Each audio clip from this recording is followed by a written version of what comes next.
Do you want a wealthy retirement without worrying about money?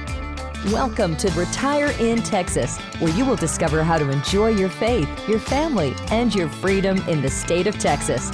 And now, here's your host, financial advisor, author, and all-around good Texan, Daryl Lyons.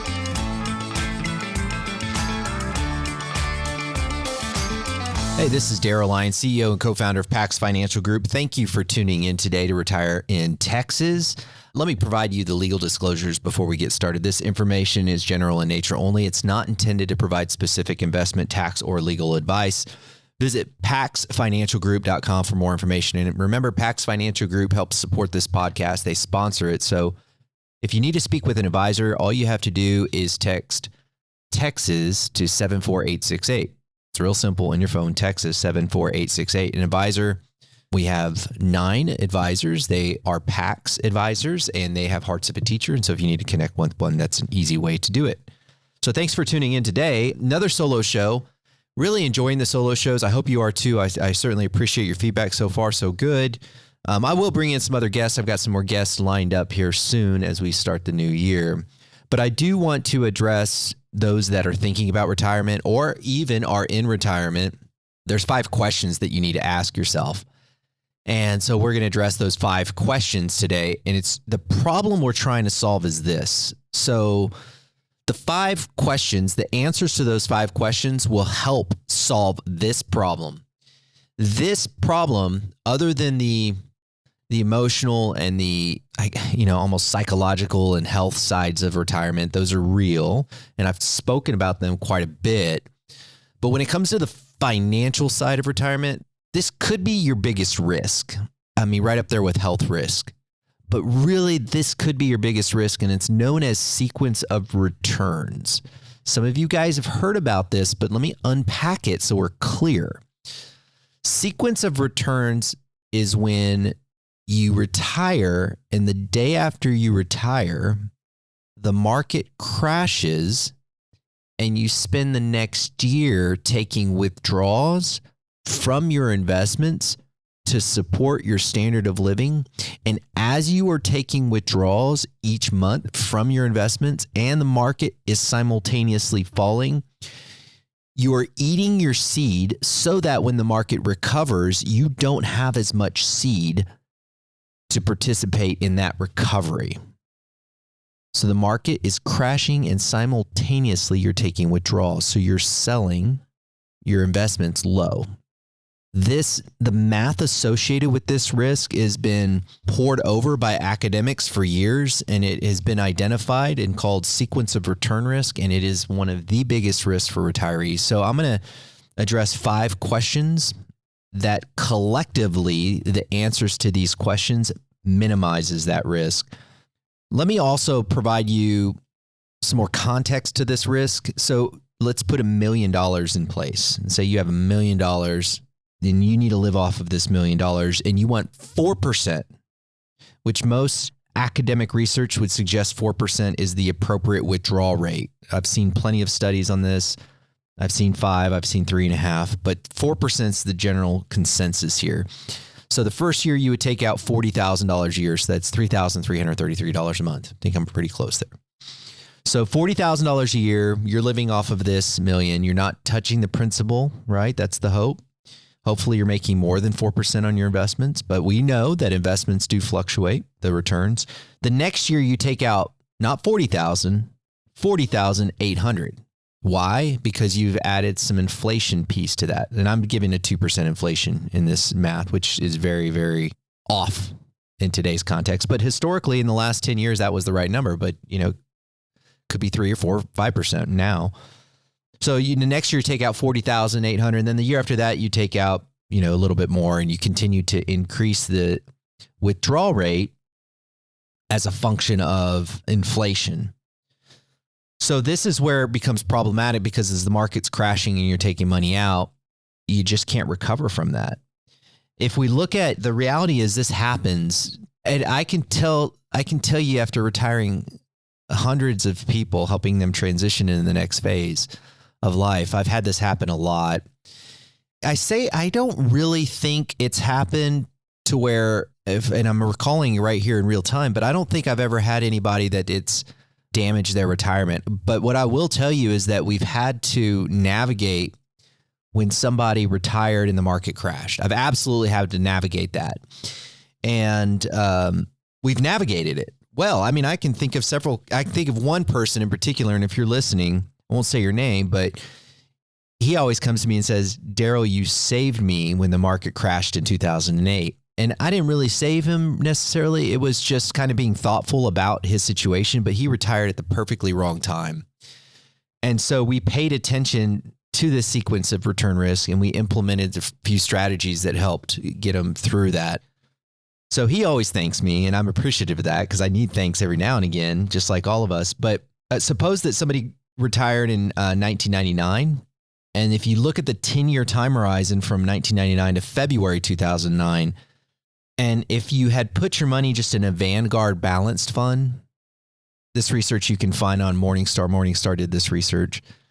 The rate of return, just low cost Vanguard balanced fund, you're like, hey, I just want to keep retirement simple. I'm going to put in this one fund, very well diversified. The average rate of return on that fund was negative 1.7%. So let's say you go into retirement in 1999, you have $1 million, you want to withdraw $40,000 a year, and then you have this inflation adjustment on it, and you lose 1.7% each year, you're running out of money. I mean, there's just no way around this. And if you're running out of money, then what's next? I mean, are you subject to Medicaid, Social Security, award of the state, or even worse? I mean, depending on how you look at it, award of the family. This is really a real problem, and it's happening all the time without careful thought into answering these 5 questions. So let's dive into them. And these 5 questions connect with each other, and it's a peculiar way of me addressing this, but I hope you can appreciate that we're going to solve this problem. So let me jump into this. Okay, the 5 questions that we need to ask ourselves when we're trying to prevent sequence of return risk from destroying our retirement. The first question is, how much do I need in my checking account? A very logical, intuitive, easy question, kind of low-hanging fruit. But in order to answer this question, you've got to do a budget. Like, you can't answer the question without taking inventory of your bills.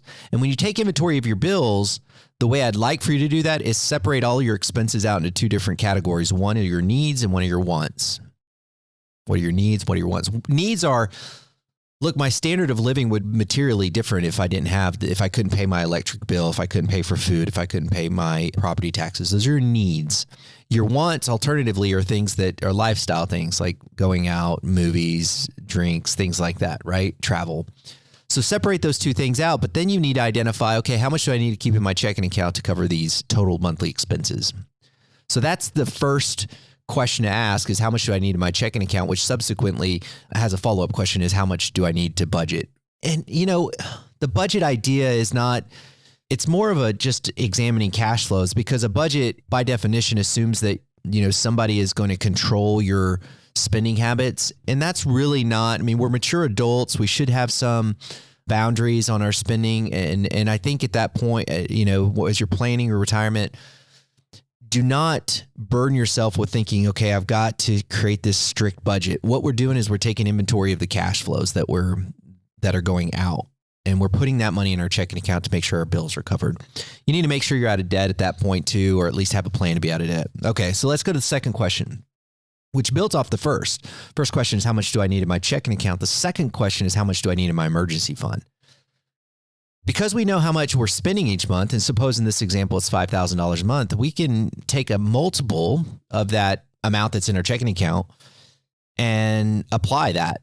The multiple would be 12. So in other words, I want 12 times whatever I need monthly into my emergency fund. So 12 times that 5,000 would be 60,000. So why 12? Okay, 12 times your monthly expenses is a lot more than what you heard growing up, where you need 3 to 6 months of your monthly expenses. Now you're saying I need 12 times my monthly expenses? Yes, I'm saying you need 12 times your monthly expenses. Look, I've done this a while, and I feel like it's the right number. I mean, some people I've seen some academics say 2 years, but I think 1 year of your expenses is very reasonable. And here's why. This is why that's important. First of all, if you have a health issue, it gives you a lot of runway to cover deductibles. And I'm not talking about acute issues. I'm talking about chronic issues. So that gives you plenty of runway. 2, this is going to give you a lot of stinking peace of mind. And here's what I mean by that. If you're taking withdrawals, and we'll talk about this in just a minute, out of your investments to live off of, and the market goes down, you can call your financial advisor up and say, hey, I don't want to take money out of my investments right now because I heard about the sequence of return risk. I want to take it out of my emergency fund. Why can you do that? Because you've got 12 months of runway. You've got plenty of runway. So you can pause your investments withdrawals. You follow me? You can pause your investment withdrawals and take out from your emergency fund. That is freedom. That is complete freedom because now you're not going to subject your money to sequence of return risk. So having 12 months in emergency fund is an amazing strategy in the context of you can't completely avoid sequence of return risk, but you are mitigating that risk big time. Okay, so we've got the first question, how much do we keep in our checking? The second question, how much do we keep in our emergency fund? Third question, how do we pay for our needs? So basically this is like replacing your paycheck, the paycheck that you're used to getting. And we've got a cash flow worksheet on our website. We should have it up. If not, email me or email my team to be able to do this. But you can do it on any Excel spreadsheet. But when you're looking at your needs on that budget that I told you to do, when you're looking at your needs, there's going to be like, I said the total budget was $5,000, but let's say your needs in that are $2,000. Just making up numbers here. You need $2,000 a month. I mean, it's not that much. Let's say it's just, food and some utilities, cell phone, things like that. So if you need $2,000 a month, you need to cover those needs with something that's guaranteed. You need to figure out a way to guarantee that your needs are going to be met. You got to figure that it's good for your gut. It gives you peace of mind. You need to figure out a way to guarantee that your needs are going to be met for your family. Well, there's only 3 ways that you can guarantee your needs. There's only 3 ways. One is Social Security. So you might find that Social Security covers your needs. And you can check that box. That's going to be the case for a lot of people because Social Security, you're going to get $3,000, maybe a husband and wife get 5 or 6. So if you have $2,000 needs, you're like, I've got that box checked. My needs are covered through Social Security, but other people's needs are going to be higher, Social Security be lower. In that case, you might need to lean on that pension. If you're a teacher, you've got that pension, TRS, but then you've got something called a windfall elimination provision, which reduces your pension. And so then reduces your Social Security. So you've got to navigate some of that. But my main point is you've got to make sure that your guaranteed income supports your needs. Your guaranteed income supports your needs. So what's the third thing? The third thing's an annuity. Some people have a bitter taste in annuities. I don't mind them necessarily. I would think we use them judiciously. I think if you account for the assets that we're responsible for families around the country now, it accounts for, I'd say less than 5%. But we know they have a place. And if your needs are too high, if you have needs of $10,000 a month and Social Security doesn't cover but half of that, then you find a way to get an annuity to cover your needs. That way you can have a peace of mind saying for the rest of my life, because pensions, annuities, and Social Security will last for the rest of your life if properly constructed. And that's not difficult. It's just being thoughtful. And knowing that your needs are covered for the rest of your life is a peace of mind thing. So let's go to the fourth question. Fourth question is, how much money do I need to cover my wants? This is like vacation, dining out, whatever, like enjoyable things, lifestyle things. Your wants can come from your investment portfolio. And that's perfectly fine. So every financial advisor has these real risk tolerance questionnaires. It's going to check your pulse and it's going to say, okay, I'm going to create a 60%, 40% portfolio, 60% stocks, 40% bonds. Let's say that's the strategy. In that case, they should map it out. Okay, your wants, in this case, remember I said 5,000 is your total amount on your budget. 5,000 is your total budget. 2,000 is covered by Social Security. 3,000 needs to come from your investments. So that's $36,000 a year from your investments. And so, I don't do the math at a 4% withdrawal rate. That's, 950,000 or something like that. So if you had 950,000, you could take out 36,000 a year and be pretty comfortable. And then the market crashes and you'd call your advisor and say, okay, I don't want my 36,000. I'm going to take it from my emergency fund until the market recovers. You see how that works?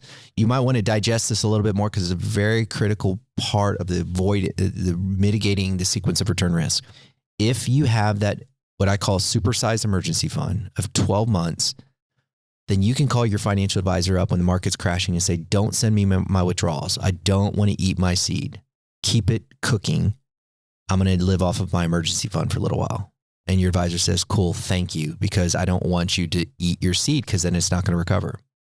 So your investment portfolio covers your wants.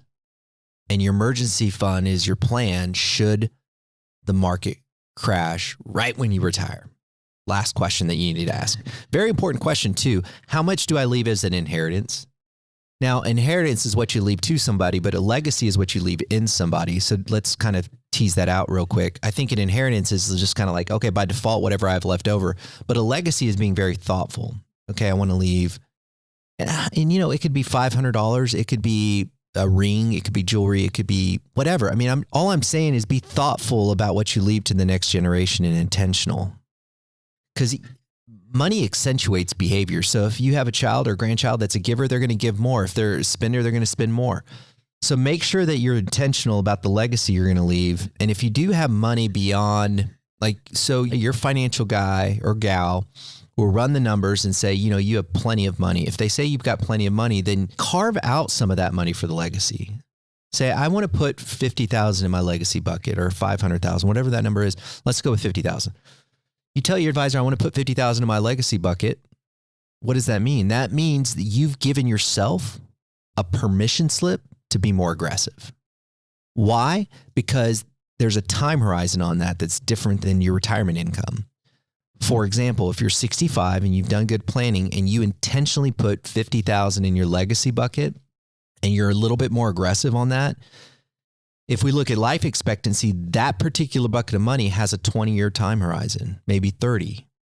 And if you are aggressive with it, this is where I think people underestimate compounding because we think, oh, it's cute. We put it in a 60-40. It's going to earn around the same thing as maybe an aggressive portfolio. No, over time compounded, there's a material hundreds of thousands of dollars of difference in returns compounded over 20 years. This is like no joke.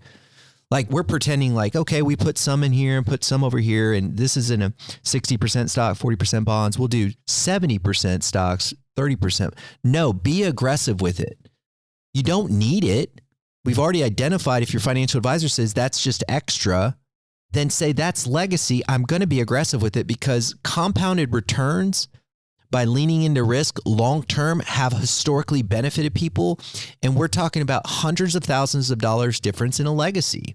Like, I don't take this like as just this is just interesting. This is real dollars, real legacy, real difference in people's lives. Talking about leaving to a kid that the son-in-law is a firefighter, the daughter is a teacher, and they get inheritance for $100,000. It's a game changer for their stress. They can now send their kids to college, right? Like this is game changer stuff. So if you're 60, 65, and you've mapped this out and you've got some legacy money, lean into that risk. The other thing it does is, look, it's fun. I'm not going to lie. When the market's going up and you see this little portfolio taking off, that's good for you. And when you see it crashing when the market goes down and you can still enjoy life because you've done good planning, that's good for you too. So whatever you put in your legacy bucket is healthy for you long-term, and it makes a significant difference in the lives of your family. Man, that's a lot of content. I know I'm giving you a lot here, but I hope maybe you can go back and digest it. Let's kind of unwind these 5 questions to ask because we're trying to solve this sequence of the return risk problem, and I think we've done it. So the first thing that we do is we ask how much we need in our checking account, which is a function of how much do we spend each month, which is a function of, hey, we need to kind of do a budget here. The second question is how much do we need in our emergency fund, which is 12 times whatever we need in our checking account. Supersized emergency fund. The third question is, how do we cover our needs with guaranteed income? We talked about pension, annuity, and Social Security. Number 4, how do we cover our wants from our investments?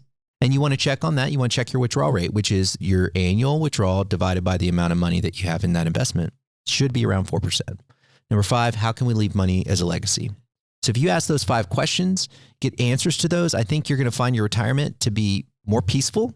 You're not going to have to worry or be frantic or wonder, what's the plan? What are we doing here?